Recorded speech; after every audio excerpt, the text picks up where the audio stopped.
আইরিশদের উড়িয়ে সিরিজ বাংলাদেশের শেষ ম্যাচকে কেন্দ্র করেছিল অলিখিত ফাইনালের উত্তেজনা, তবে রোমাঞ্চের সুযোগই দিল না বাংলাদেশ।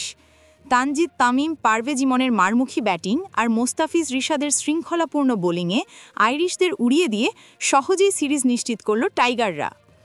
টসে জিতে আগে ব্যাট করতে নামে আয়ারল্যান্ড। শুরুটা ভালো হলেও ধারাবাহিকভাবে উইকেট হারিয়ে চাপে পড়ে তারা। শরীফুল ইসলামের বোল্ডে টিম টেক্টরের 17 হলে বিদায়ের পর নিয়মিত বিরতিতে উইকেট হারাতে থাকে অতিথিরা। হ্যারি টেক্টরের 5, লরকান টাকারের 1 ও ক্যামফরের 9 কেউই সুবিধা করতে পারেননি। বাংলাদেশের বোলারদের নিয়ন্ত্রিত আক্রমণে 10 ওভার শেষে 5 উইকেট হারিয়ে আইরিশরা স্কোরবোর্ডে তোলে মাত্র 73 রান।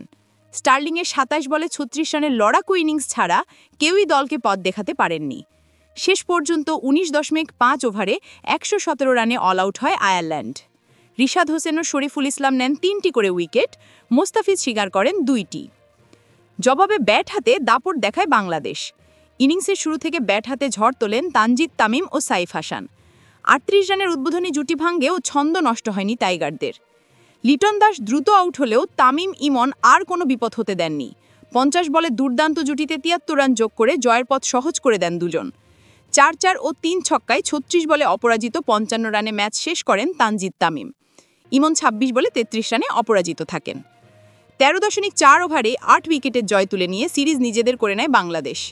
পুরো ম্যাচ জুড়ে নিয়ন্ত্রিত বোলিং, ব্যাটিংয়ে আত্মবিশ্বাসী পারফরম্যান্স সব মিলিয়ে দাপুটে এক জয়ে সিরিজ শেষ করল স্বাগতিকেরা।